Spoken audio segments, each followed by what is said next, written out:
Here we go.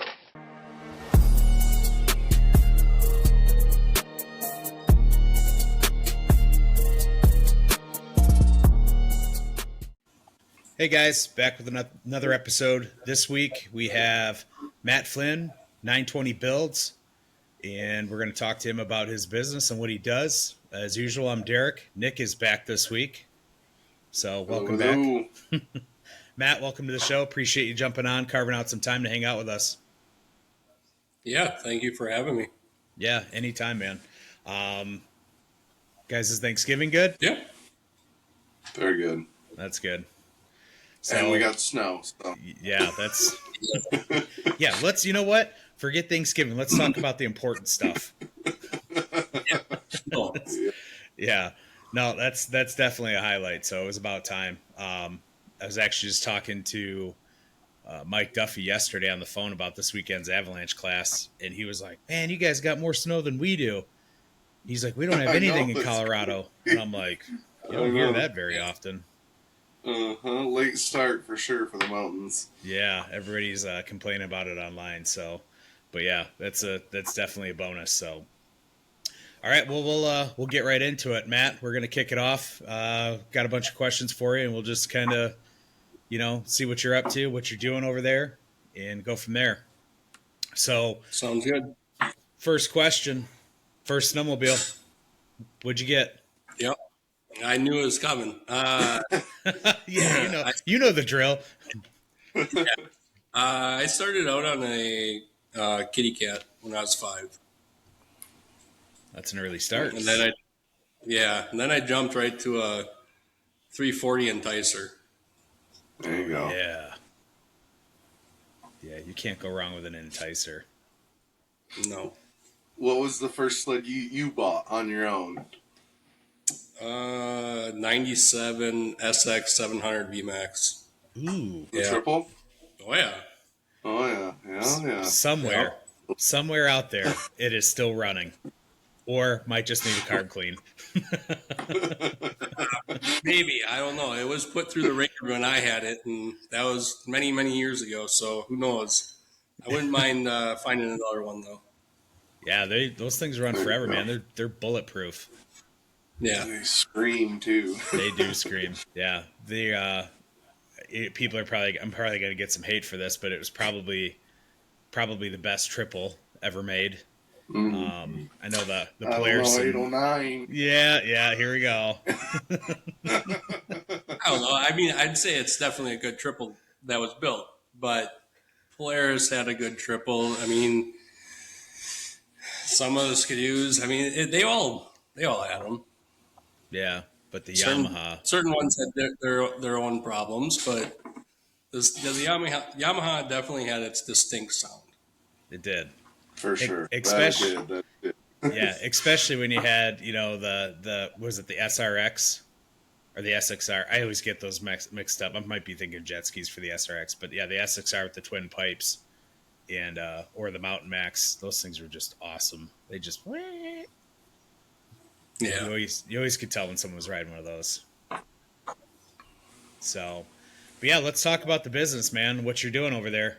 So, you're based out of Wisconsin, Sheboygan with an S, because we have a Sheboygan here in Michigan, but it's spelled like it should be spelled. Yeah. Yep. Spelled slightly differently. So, how did you get 920 Builds started? I've always customized my own stuff, 4-wheelers, dirt bikes, snowmobiles, didn't matter. And in spring of 22, my wife just said, you do this constantly, why don't you just start a business and do it for others? So that's what I did. I just, jumped all in on it and started building friend sleds, and then it led into more and more, and now working with several large companies in the industry and being a rep for some of them and a dealer for some. And yeah, now it's just, it's getting busier, but it's a side business, but would love for it to be a full-time thing because I also do side-by-sides during the summer. That's good. How long ago did you start this? April of 22, so it's been just over 3 years. Yeah, so fairly new. Yeah. Okay. What all services do you offer for people that would come to you? Anything from, I mean, if someone needs, you know, for trail guys, if they need a different track put on or studs or carbides, stuff like that, I'll do. Mountain guys or off trail guys, I'll do complete builds, track swaps, rear skids, bumpers, pretty much anything minus opening a motor. Gotcha. That's where I draw my line, just because then there's liability issues of people wanting to come back to me. Oh, it ran when it, Yep. I brought it to you, now it doesn't. Things like Yep. that. I just don't open motors unless they're my own. Yep. Then I'll do it. But yeah, majority of the work I do is handlebars, wraps, and bumpers. That's majority of all of what the customers are wanting. And then the next top thing is clutching. I do a lot of clutching. Yeah. Yeah. In my opinion, that's the first mod you should do to any sled, but Yeah. you know.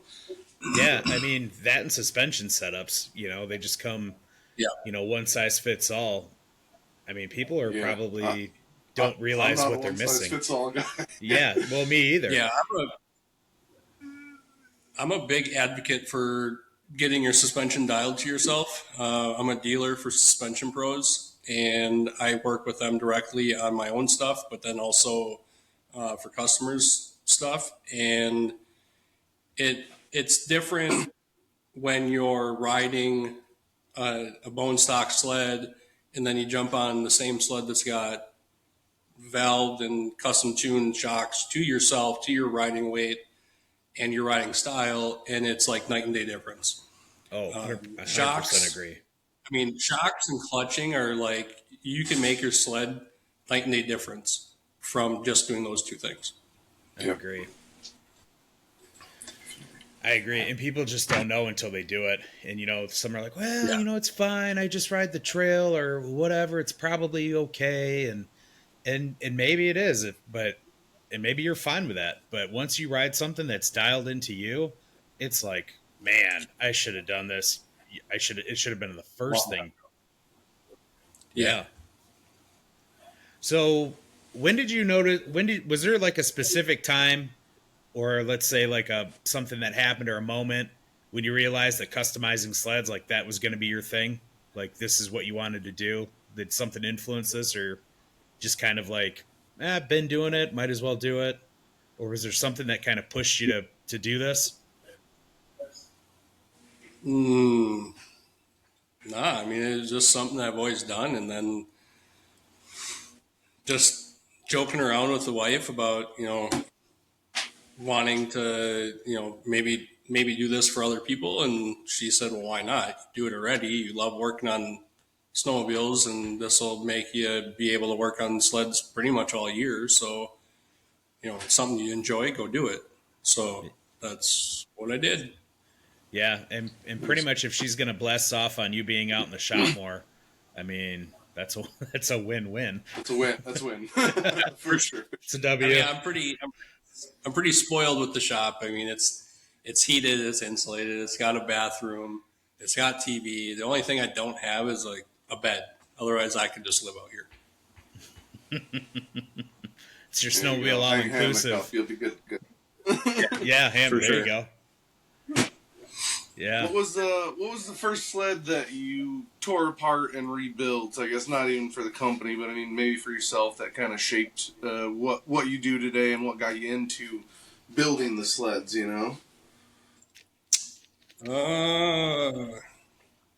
Back in 2009, I had a '08 Yamaha Nitro MTX that was red and yellow,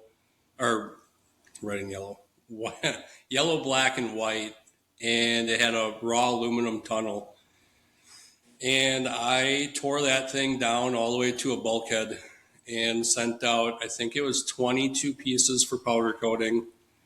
I powder coated the tunnel, the rear skid, the front suspension, pretty much anything that could have been done. Powder coated everything black and yellow and put a pipe on it and some other stuff. And yeah, I mean, that was pretty much the sled that started, the You're complete building. tear down, complete rebuild and customize. And yeah, Good old Was that Nitro. was your personal sled? yeah, that was a personal sled. How long did you keep that one around for before you started in on another one? Didn't even ride it. No? Nope. Got it all done and sold, upgraded, or what?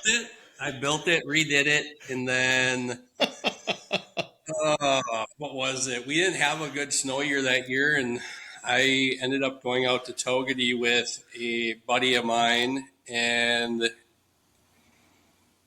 I went to the local dealer and bought a Skidoo Summit 800 E-Tech 2012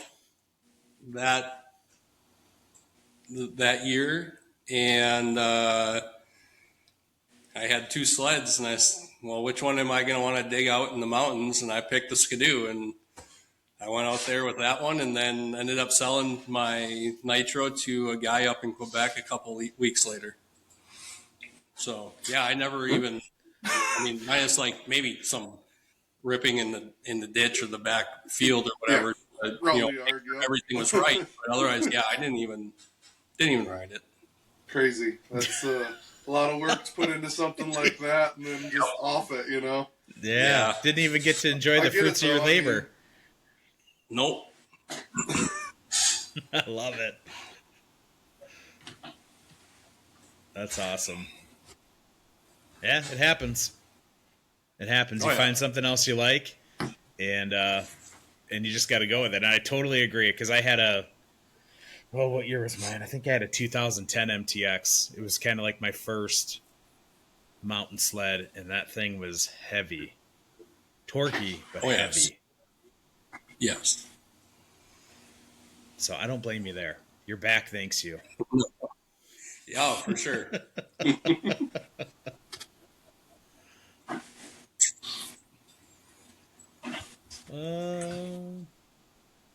So what's the biggest challenge of turning custom builds into your business? Like what have you struggled with? Um,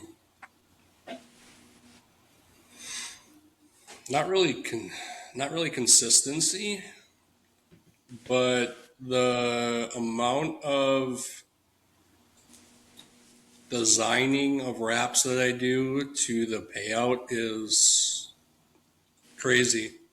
I mean, I have a lot of people reach out for having a wrap designed, or having, they want this built to their sled and they want all this, and then I get them prices of everything and just like parts and labor, and then they're like, oh, I'll get back to you, and then you never hear from them. Oh It- yeah. It's something that I struggle with as far as designing wraps and spending my time doing it. And then sometimes when they're complete custom and I have to email the company, the wrap company, and try to make a one-off or something, and then I'm spending their time doing it, and then nothing comes of it. That's frustrating. That's Waste probably, everybody's time, yeah. Yeah. that's probably the hardest thing, because you can't.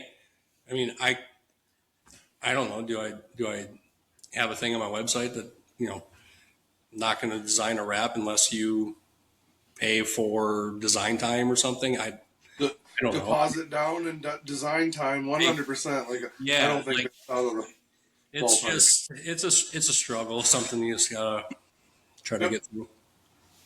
Yeah, I mean I mean honestly, I probably would. Like your time is money, right? Like, hey, $50, I'll design your wrap, or $100, whatever you feel comfortable charging.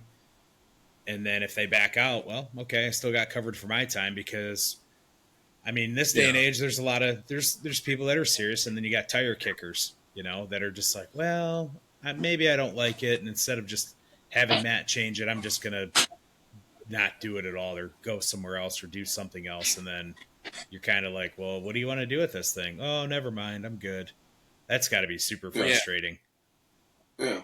Oh, and then you'd know if they were serious at that point in time. You get a deposit, and then they're chances are they're probably not going to back out. Yeah, I've had a lot of it where people want to know, like, what's this wrap cost designed and everything, and you give them the wrap cost straight off the website, and they're like, "Oh, didn't realize they cost that much. I thought it would be like $300." When they started, maybe. I don't know where you're looking, but if you want to buy a $300 wrap, it's not going to last long or stick on. But eBay. Yeah. Yeah. Yeah, $300 will get you like the hood and maybe the the side panels, and that's about it. But if they want a full wrap, I mean, you're gonna have to spend a little dough. Oh yeah.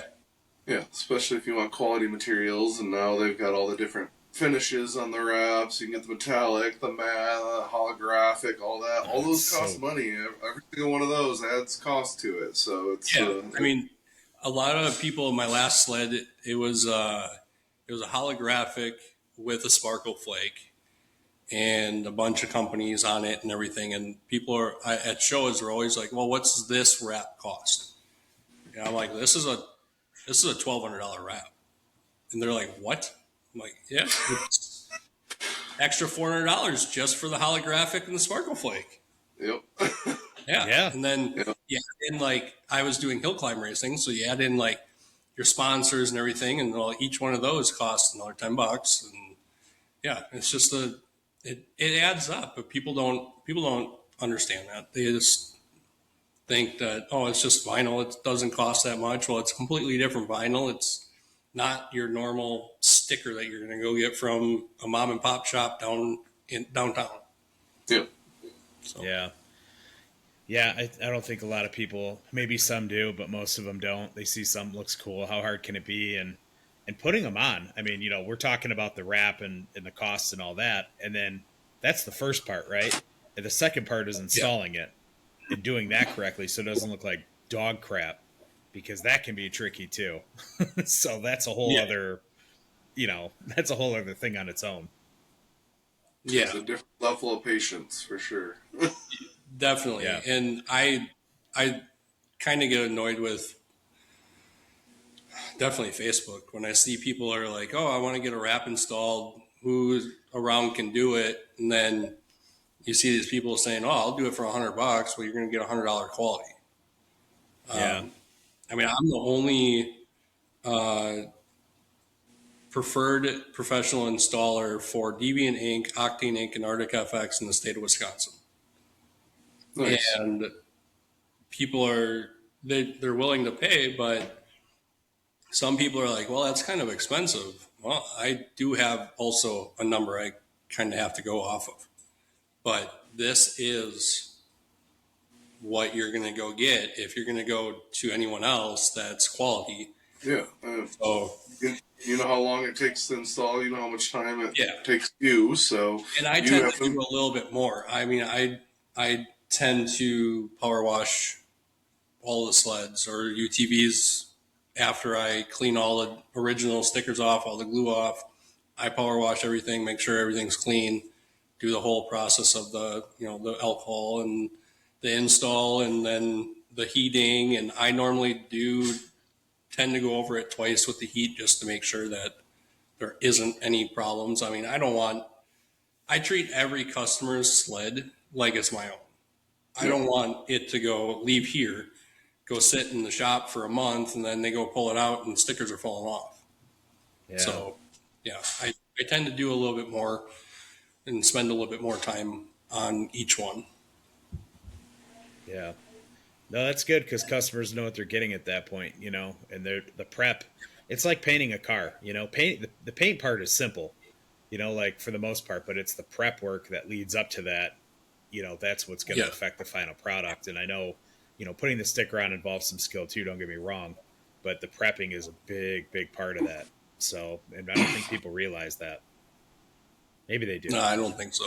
But probably not. Yeah. I, I don't think so either. Take some time.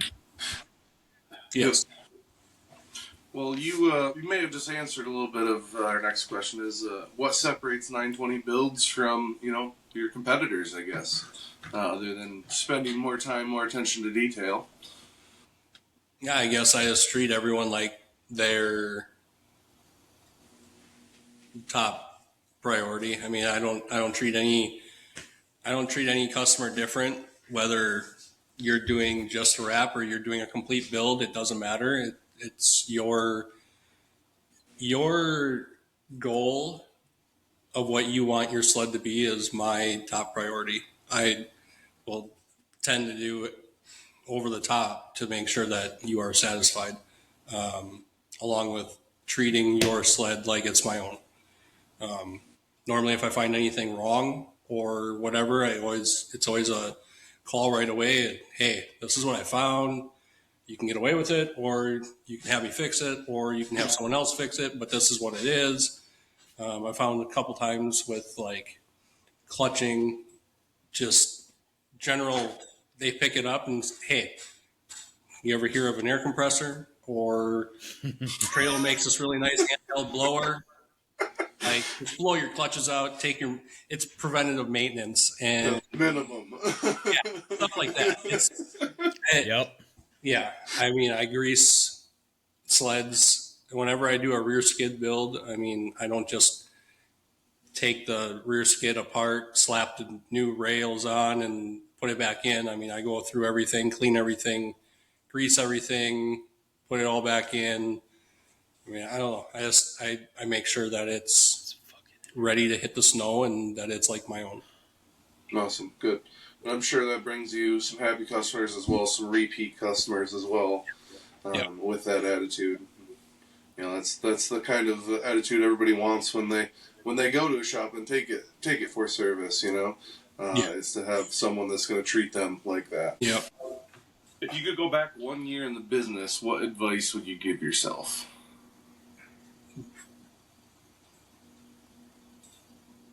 Oh, man. Patience, because it'll pay off. I guess this past year, if I looked at a timeline of heydays or before heydays of last year to heydays of this year. Yeah. Going into last year, I was just doing Wide Open Wisconsin as a show. I just started doing 2024 was my first year as a vendor at Heydays. Just getting to know more companies. At that point, I wasn't a dealer for anybody. Okay. And then it all kind of worked into itself. I mean, I work really close with Trevor at Deviant Inc. And he and I got connected with Heydays with the Snow Barons, and it's now 2 years in a row I've wrapped their Deviant Inc. Heydays show sled. That is their picture sled that's on display for kids to take pictures with and whatnot. So I've done that. Now 2 years, I've become a dealer for Octane Inc., Arctic FX, Bikeman Performance, Suspension Pros, Deviant Inc. I'm probably forgetting someone, and that's probably bad. But I now being a dealer for them, and then this year's Heydays, I ended up wrapping that Heydays sled, and then Deviant Inc. was wrapping a skid loader for someone, and I ended up helping with that. And then I know the guys, Chet and Ryan over at Backwoods, and they reached out looking for people to help wrap sleds at Heydays. And then one thing led to another that I ended up wrapping one of their cats that was on display there. So, I mean, I went into Heydays wrapping 3 items. And yeah, it was just a large difference between last year to this year. And I mean, it's just, you just got to be patient, just got to let it work its things out, and eventually you'll get to where you want to be. Yeah, Heydays is a great place just for, meeting people in the industry and reaching out, marketing yourself there. It's a great place to go. I haven't missed it 1 year since I started going, and it's just puts me in the winter mood and at the end of the summer and get me thinking about snowmobiling. So I always like to attend that. It's a good time for sure. Yeah. What trends do you see coming in custom builds, or what do you see trending, I guess, as far as the work that you do?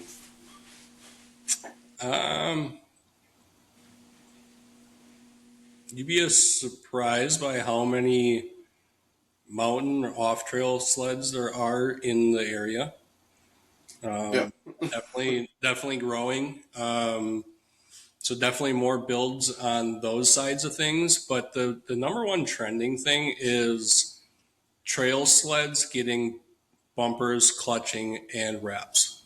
Gotcha. The trail sleds starting to get into the uniqueness of everything and not going down the trail or to a bar or a restaurant and seeing the exact same sled lined up, 50 of them. Yeah. Now, Right next to it. Yeah. now you're seeing a bunch of ones that are wrapped or customized, and that's probably the number one trend is the trail side of things starting to get into that. And in Michigan, Wisconsin, Minnesota, we have a lot of trail sleds as well as mountain sleds. But I mean, those three states are most of the country's sled total. I'm pretty sure we did that. I believe so. So, I can see that being a popular trend there, and people do want them different. There's a lot of people I see are having newer sleds, and it's kind of disappointing. You come up to a place and there's 3 or 4 of the same exact sleds there, and they all look the same. So I like customizing my stuff too. So I've always done that. So when a client comes to you with like big ideas, how do you help manage their expectations versus like what's actually possible? I mean, do you offer them multiple ideas on builds as far as going through the build themselves, or do you just let them kind of run wild and you do what they ask? It depends. So I've done both. I've done where the customer tells me this is exactly what I want, and these are my ideas. Can you make it happen? And I'll go with it. Or they'll tell me these are my ideas of what I want. These are my priorities. And what can you do to make this the best possible option? So I've done that where I've done the suspension and the clutching, and they want the wrap to make them look different. And then I always recommend bumpers because, I mean, these stock bumpers, you can literally take with 2 hands and just bend them apart. Yeah. So, yeah, protection's number one, and then you gotta get your controls, your feel right too. So, handlebar setup and whatnot are normally the top things. I don't really push a whole lot of performance unless I know that they can handle it or are equipped to know how to take care of it. I mean, if a young kid came to me and said, I want to put a turbo on the sled, I would probably go on their social media, look at their stuff, see how they ride, and say, well, I don't know if that's really a good fit for you, or say, okay, we can do that. Yeah. I have done that where I've looked at accounts to see what they ride and how they ride, and then kind of judge their build off of that. There you go. Yep. Which is, I mean, respectable. You don't want to go put a missile in someone's hands that can't handle it, Yeah, because then I'd feel bad. Yeah, totally. What tools or materials or technologies have changed the way you've been building sleds in the past few years? Um, Not really anything out off the top of my head. I mean, Okay. it's definitely making it harder nowadays to do sled builds as far as motor wise or performance wise because Yeah. you need a tuner of some sort normally, and everyone seems to run their own stuff. I mean, you got Easy Link, Torque Link, you got Bikeman, Ibex. like you got all the so you got the tuners, and then you got the goat tuner, and then you have the companies that use those. So then you got like Ibex and SSI use goat tuner. You got Speedworks and a couple others that use the Easy Link, and then you got Bikeman that uses Torque Link.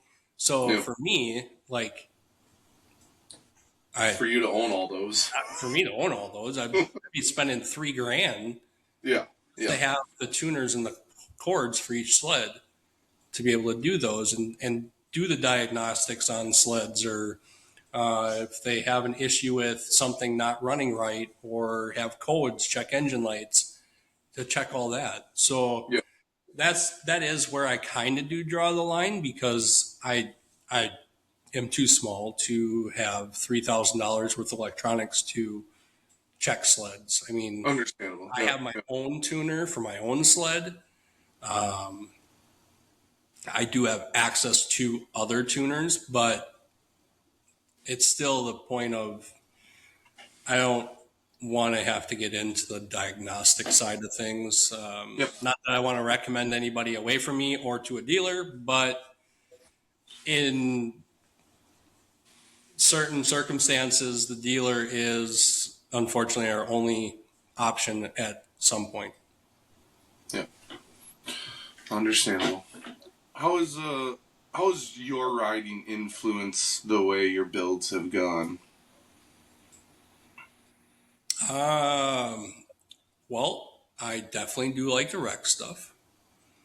So bumpers, I'm a true believer of backwoods bumpers, but I know the owner. I know Andy from BSP and or BSP bumpers. I know him. Andy's local, but I always recommend bumpers are always a go-to. And then my top thing I recommend is RSI chromoly Hustler bars because I've bent way too many of the aluminum ones. I switched to chromolys myself and stopped bending them, but then I just kind of recommend that. And then my riding, I mean, I'll go with Ice Age rails and big wheel kits and wraps to be yourselves. I do recommend those to customers off of Have you my riding. have you tested out most of the products that you recommend to your Yes. customers? Yeah, That's I good. normally don't recommend anything to anyone unless I've used it. And I've used my fair share of different products. And yeah, I mean, that's why I push kind of the RSI Hustler bars, the chromolys. I push the bumpers. If someone wants to do different rails or something, I always push Ice Age rails. I've always ran them. This sled doesn't have them yet, but chances are it will. But yeah, it's one of those where if I don't believe in the product, I don't normally recommend it. Understandable. Yep. Makes sense. I mean, you definitely don't want to push something that you don't believe in or you haven't tried. That definitely helps when you can speak from experience. So, what's your favorite place to ride, Matt? Like, if you got a week, you want to go somewhere and ride, where are you heading? Depends on the group I ride with. So I have a high school buddy that lives in Colorado, and high school friends and other friends that we go there, and we tend to make that one a week-long trip. So we normally go and stay in Kremling and ride Rabbit Ears Pass is what it'll say, but it's not exactly where we ride because I'm not gonna share where we go from there.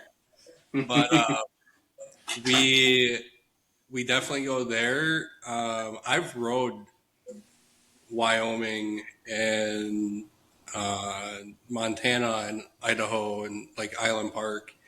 I definitely do like Island Park, and that one we're always out there for Out West Sled Fest with Jack, and this will be year 2 of being a donating sponsor for the Avalanche Awareness fundraising. So kind of mix in a little bit of business, but a little bit of play and get to ride. But the terrain is it's pretty fun. Last year I almost lost my Skidoo free ride down an icy mountainside. I literally was like Jackson Hole climb, jumping to save the sled style. Yeah, that was a lucky one. But yeah, I'd say those two are probably Idaho and Colorado are probably my 2 favorite. Yeah, chasing your sled down a mountain definitely makes things interesting. Yes. So what's one build? What's one build that stands out to you the most? How so? By looks or by complete Pick a favorite. complete build? Oof. Yeah. I don't know. I've done turbo builds, like an aftermarket turbo build. I've done just some regular builds with rear skids and wraps and bumpers and handlebars and a whole bunch of stuff. But I'd have to say the number one to this day is probably the one I just finished, and that's the one that's behind me. Yeah. Which is my new one. Just because, I mean, there's still little pieces that I haven't done yet that I will. It's just the nature of the industry right now with people being a little backlogged. So parts are still trickling in, but to take a brand new 900 motor and with 0.4 miles on it, tear it completely down, pull the head off, pull the throttle bodies out, pull the injectors out, and pull the pipe and exhaust, Y pipe, everything, and look at it and be like, wow, this was just at a dealership a couple days ago. And now I'm throwing on a new head and a new throttle body, relocating the injectors and putting twin pipes on it, and then the bumpers and the handlebars and the tether wrap. I mean, everything that just goes into it. This one's definitely probably my number one favorite right now. Yeah. I hope you get to ride it without selling Yeah. Yeah, I'll definitely ride this one. I think my wife will kill me if I turn around and sold it. But yeah, I mean, I was able to flash it last night, and then this morning, because I work third shift technically for my full-time job, this morning I got home and I had to fire it up, and I ripped around the yard for a little bit and had to listen to the twin pipes just sing a little bit. And yeah, definitely put a smile on my face. This one's going to be a fun sled. No, that's good. Awesome. What common mistakes do you think riders or customers make when they're planning a custom build? When they come to you and they're like, Matt, this is what I want. What do you see? Like, what do you like? Are there expectations versus reality? You know, like, what do you see the most of? And I guess this is kind of a two-parter, because if someone does come to you, you know, as a result of hearing this, or they find you online or whatever, what should they know? so they could avoid that? If you want the build you envision, you need to have the money to back it. Everyone wants, that Chris Brandt, Caleb Kosturki build, but they don't want to spend the money to have that.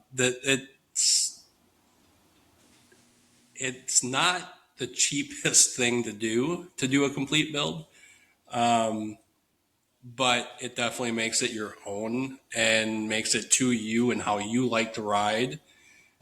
So it has its reason, but you have to be willing to bite the bullet of, this. I'm going to take, even if it's a used couple-year-old sled, I'm going to take this, $12 to $20,000 sled, and I want to put all these parts into it. Now I'm probably going to drop another $5,000, and you have to just understand that that's what it's going to cost to do it. But also, when you decide to sell it or something, you just throw that away because you're not going to get it back. Yeah, that's true. Yeah. So essentially, unfortunately, that's the way the aftermarket mods go. Yeah. So essentially, they're not budgeting correctly, is what it sounds like, or they don't have realistic information. Some do. Some do. That's good. Yeah, some do, and some just don't understand how much, when guys like Brent have, the Fox shocks and the Skins hoods and the bars and the clutching and the tuning and the rear skid stuff. I mean, all that adds up, and you're not even throwing in any carbon fiber or any titanium or anything like that, which I don't really do a whole lot of. But it's to the point where people just, have a realistic goal of your build within your budget. I mean, don't expect the moon without having the moon's budget. Makes sense. That's good advice, because I feel like, I mean, the new generation of riders is coming up. You got kids in their late teens, 20s that are just getting into the backcountry scene, and I mean, they're balling on a budget, for lack of a better term, and everybody watches Kosturki and Burant and these guys, and they're just like, man, their sleds are sweet, and they are, but I don't think they realize how much they have wrapped up in some of these sleds. Not necessarily all of them, but there's definitely some builds out there that are big money. So, oh yeah, I mean, if you look at Chris Brandt's yearly build that he normally does, his lightweight builds or whatever, I mean, he's talking $35,000 on a normal consumer's budget or normal consumer's cost. It's not his cost, but if someone as a customer wanted identical to what he had, that's what's going to cost you for the sled and everything. Mm-hmm. And that's, in my eyes, a little overkill. Not everyone needs that. yeah. I mean, if you want a perfect build for yourself, if you want to look different than everyone else, well, you get yourself handlebar setup, clutching, a wrap, bumpers,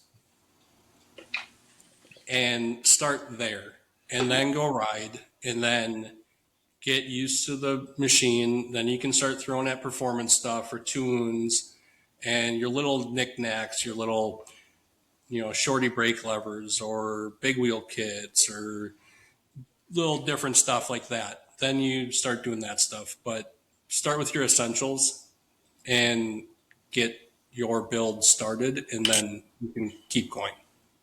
You don't have to do it all at once. With the amount of technology we have in sleds right now, and obviously the most technologically advanced sleds we've had to date, obviously, I don't know how much further we can go, but where do you see the custom sled build world going in the next 5-10 years? I don't know. I don't know, because we're already at the carbon fiber, this and that. We're already at the titanium, lightweight, rotating Yeah, parts. Yeah, I mean, I really don't know as far as how much more custom we can get. I mean, Zero Composites is now making carbon fiber side panels for Polaris, which weren't an option before till this year. There's things like that, I mean, there's different things that you probably could start doing and making into carbon fiber or titanium and little stuff here and there. But as far as wild, crazy technology and whatnot, I don't think there's a whole lot more. We're already pushing way more horsepower out of these 900s with a boost, like Kosturki's 265 horsepower factory mod. I mean, how much more can you really get out of it? Probably not a whole yeah. lot. Yeah. And who needs that? I I mean, mean, yeah, not who every, can ride that much yeah. power? Yeah, I mean, there's 90% of people can't even outride a regular boost or, ride a NA 850 or 900 at full potential. So, I mean, we don't need more advancement, I don't think, in the performance side of things. I think we're at a limit, not a limit, but at a point where it's a good point where we don't need crazy horsepower accessibility, I guess, for everyday consumers. Some of that I think they should leave to the racers and whatnot, to the hill climb racers, snowcross racers, the other racers, the wild and crazy Kosturkis. I mean, stuff like that. But everyday consumers, I think we're pretty good at where we're at. yeah. It's a good way to summarize it. I agree. I agree. Are there any new projects that you're excited about that you got coming up? Um, we are starting to get into our normal little slow point of the beginning of December. It tends to dip off just a little bit until that next snowfall or the trails open. Then people start wanting to get stuff done. Um, like last year, I did 3 wrap installs and some clutching and whatnot in between Christmas and New Year's. And January tends to be busy.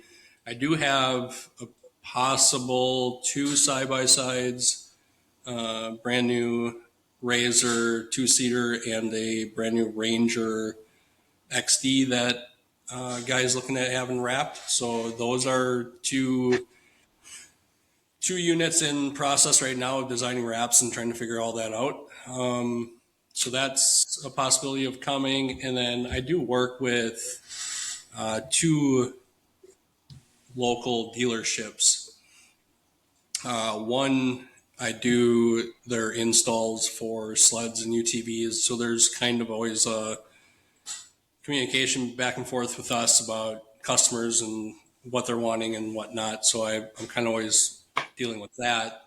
There's some possible side by side in a sled from A Plus Power Sports and Elkhorn with those, and then 2 of the Skidoo builds I just did on 26s are sitting at Cedar Creek Motorsports on display, where my sled will actually be going on Saturday to be on display as well, just to show work and what we can do and what you can turn your sled into.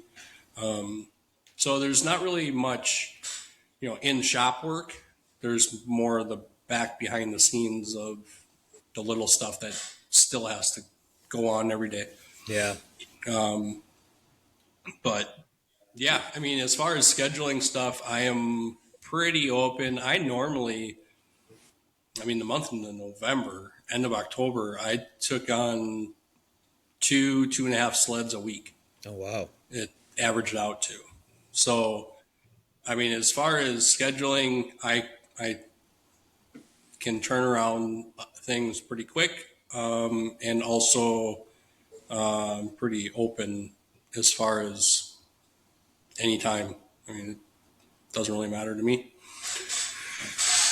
Yeah. Nope, that's good, man. Get those people lined up. Get them in there, get them all taken care of. And hopefully we'll have and hopefully we'll have a little bit of work come from Cedar Creek Motorsports with the sleds on display.